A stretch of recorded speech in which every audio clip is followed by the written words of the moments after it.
Well, I got the trailer hooked up today, which means we're on our way to get something new.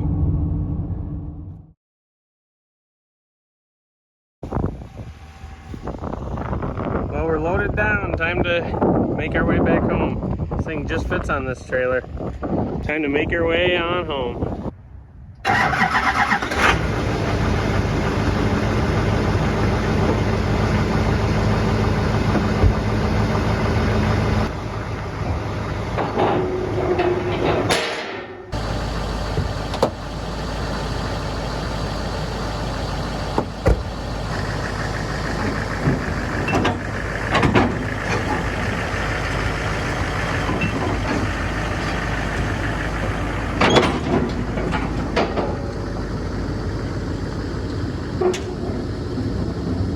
This is what we took home. This is a rusty old 2006 GMC 2500 HD. As you can see, this thing's got a service body. It's a Redding body. No cab lights, that's interesting. Rockers are rotted out.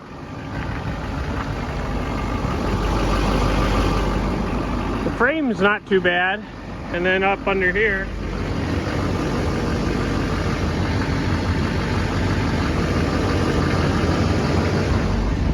it's really not that bad until you get to the rear end of this vehicle, and this is where the damage is.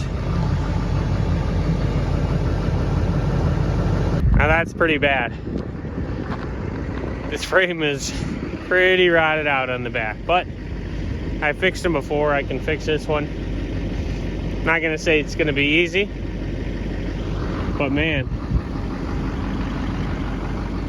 for $3,600 to get a four-wheel drive LBZ Duramax, yeah, that's pretty, I think most people would agree that's a pretty good deal. This thing is a running, driving truck, but it's got a water and fuel light, a check engine light. I'm gonna get it into the shop and turn some wrenches on this thing before we take it out on the road.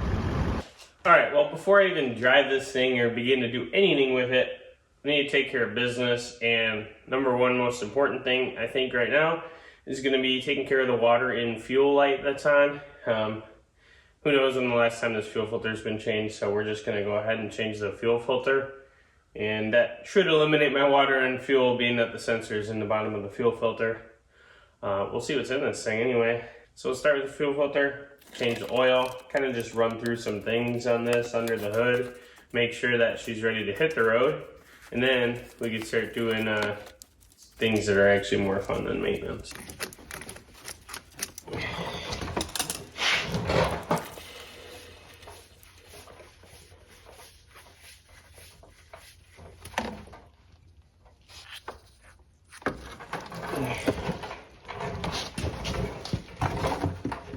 Got my new OEM fuel filter here, and I take a little two-stroke oil and I put it all around the O-ring here.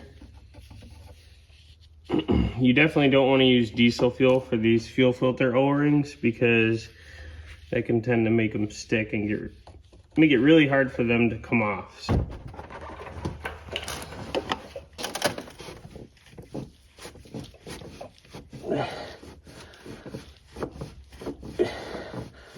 This is always tough to do when your hands are covered in oil. So you can see here, put it on till it touches, then you go a quarter of a turn.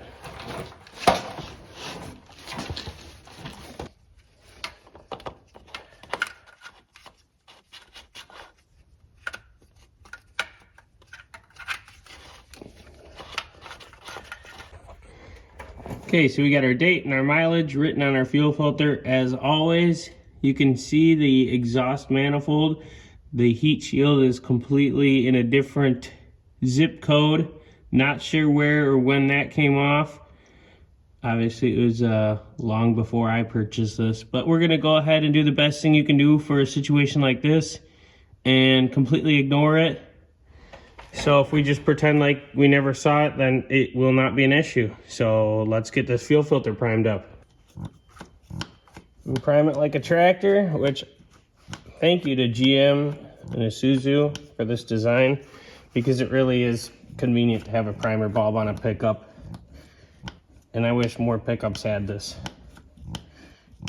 And then there's a bleeder screw here on the top. A lot of people try and just put a flat blade screwdriver on it, but it's actually just a 1/2 inch, so you can crack that. And because I don't pre-fill filters, this will take a while. So I'll just get back to you guys when I got this thing all primed up. Okay, fuel filters changed, inner fenders back in. That didn't take too long, so let's get the oil changed on this guy. So as you can see, my oil is just about done draining out, and then we'll grab that filter off of there. Luckily, the oil looks pretty good on this. I didn't see any issues. The nice thing about these Duramaxes is all Duramaxes are, well, to my knowledge anyway, all the 6.6 liters are 10 quarts of oil, so 2.5 gallons. And they make these really convenient 2.5 gallon jugs. So you just buy one of these jugs, dump it all in, and you're good. We'll just check it with the dipstick, see where we're at. Start it up, check it again. But should be good. I think all these tires need to be filled up. They got pretty decent tread, but they look a little low. So let's get these guys filled up.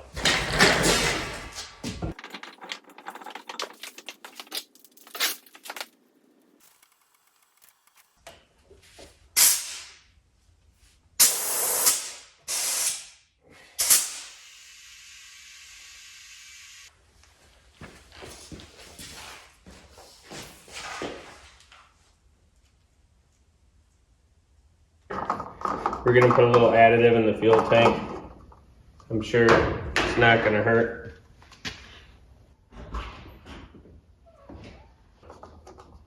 Okay, I'm gonna fire this bad boy up and get the scan tool hooked up and see what we got. I could be like an auto dealership, and then right before you're coming to look at it, I'll just clear all the codes, and then I'll make sure you do a short test drive around the block, and then you'll buy the vehicle, and then on your way home, you'll get a bunch of codes and be super dissatisfied with your service and try and return it, and then I'll show you the paperwork that says there's no returns, and basically you just leave all pissed off. So I'm not gonna do that because I'm not auto. Change fuel filter, we'll have to reset that. Change engine oil, service airbag. Anything else? Yeah, the wait to start light is just not turning off, so I'm not sure what that's all about.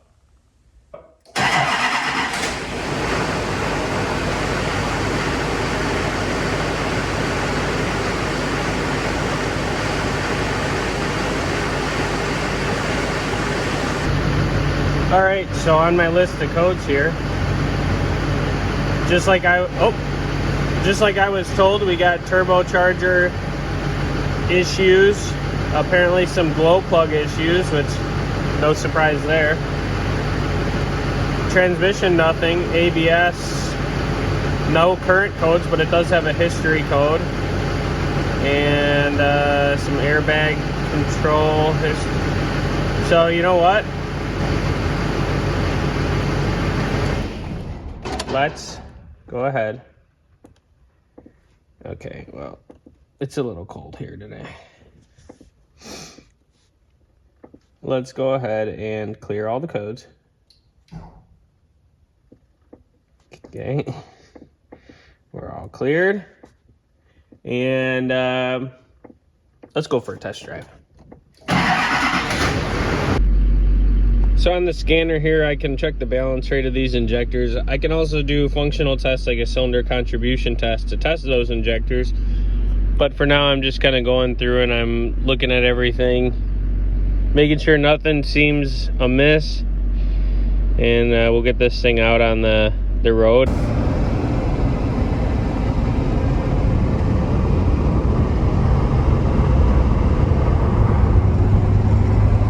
Well, she seems to go down the road pretty straight. Can't really complain.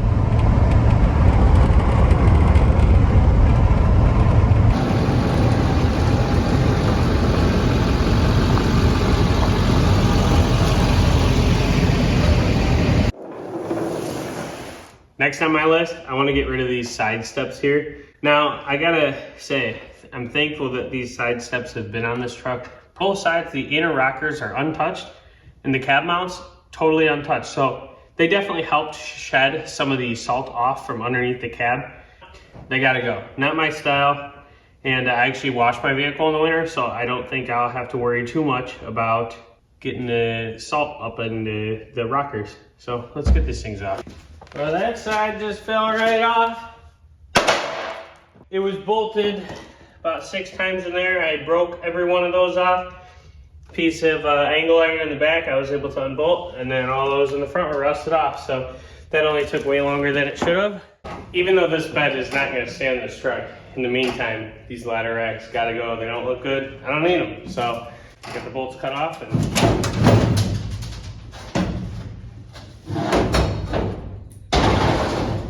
well, I just got a ton of parts in for the LBZ Duramax, and even the most important part of all, which is the license plate. I know we're gonna need that. I was driving through town the other day, and I happened to see that one of the local Advanced Auto Parts store near me was going out of business, so I swung in there, and I needed all these parts anyway, and they pretty much happened to have everything I was looking for. So I got some new hubs, 2 different brands, but that's okay. They were under $40, so there's not going to be any complaints coming from me. Front and rear brake pads, front and rear shocks, and I got some other miscellaneous stuff. But one thing I'm most excited about, this just showed up, and this is a muffler elimination pipe, muffler delete, if you will. So that's going to take place of the factory muffler. Let's get under there and get that muffler removed. See if this guy fits. Weld her up.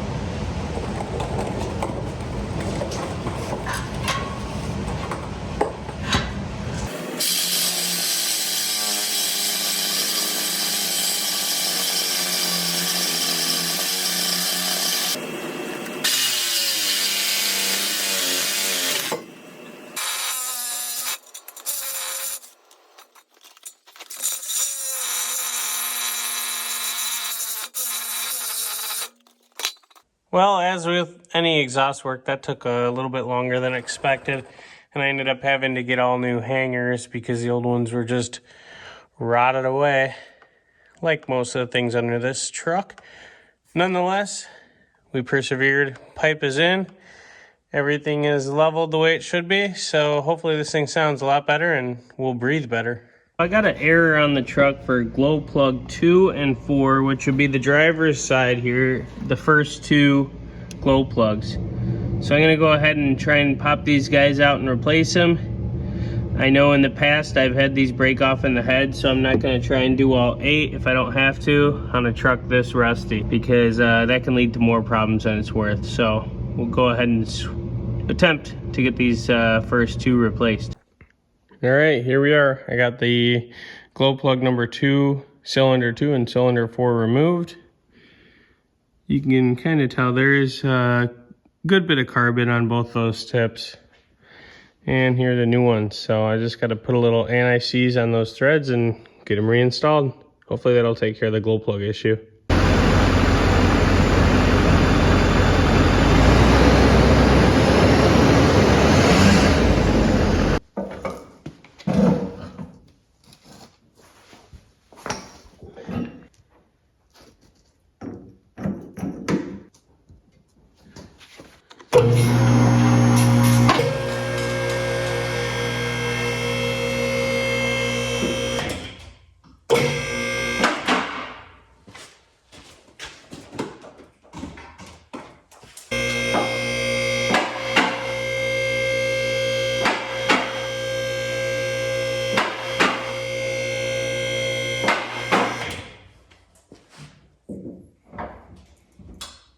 Okay, I got the truck on the lift now, and my next project here is going to be some front end work. So when I hit the brakes on this thing, it pulses like an ABS pulse. Now the ABS light is not on, but it just feels like the ABS is constantly working.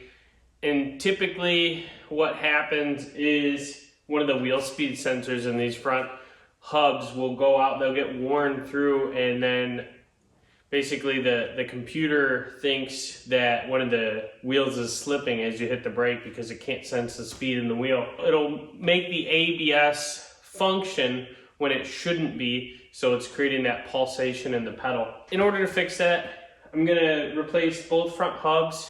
They come pre-assembled with the wheel speed sensor installed. And then while I'm there, I saw that one of the CV axles had a tear in the boot, so I had new CV axles, and I'm gonna pop the front wheels off and we'll get started on replacing these hubs and these axles and the shocks, and everything's nice and wet, which is pretty typical for the winter time here. So it's gonna make working on this thing a treat, and it's probably full of salt too. So we get all the best here.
Well, let's go ahead and get the new one in.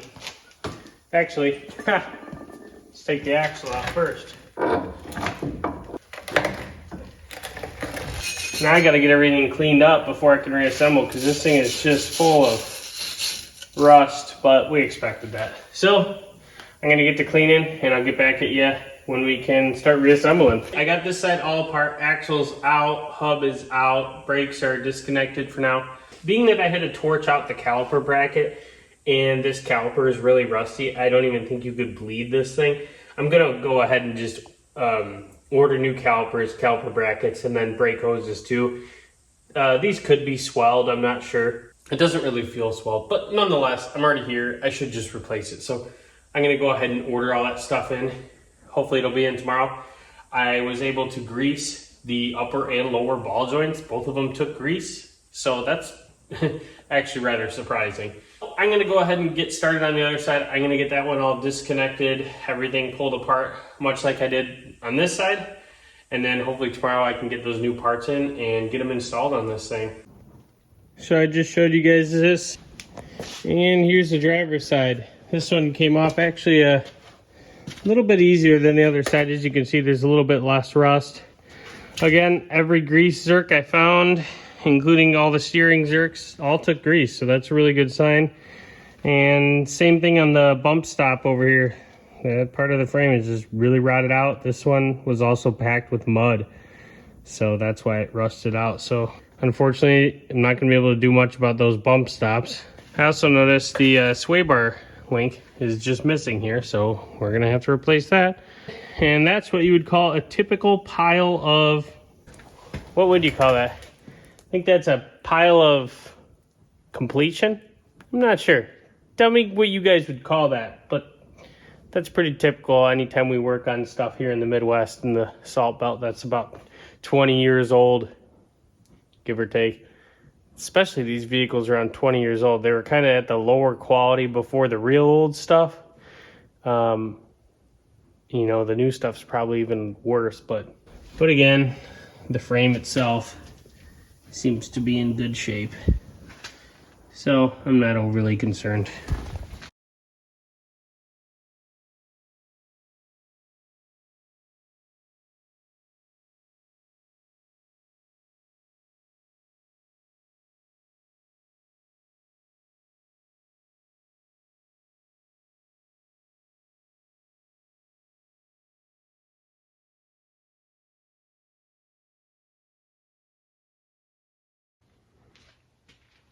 So the passenger side and the driver's side has been all redone. So really I just got to get the nut on the shock, which that'll happen once I drop this thing down on the ground. But what I will do now is lower this thing down a little bit, hop in, get the hood opened up, fill it up with some brake fluid, and get these brakes bled. Bleeding the brakes now. I got the vacuum bleeder hooked up. Reservoir is filled. I left that line cracked for a little bit, came back, and there's a huge puddle under there, which was bad because I didn't put anything under it, but good because, well, it's self-bleeding. So just gotta pump this thing up a couple times, get it all bled out,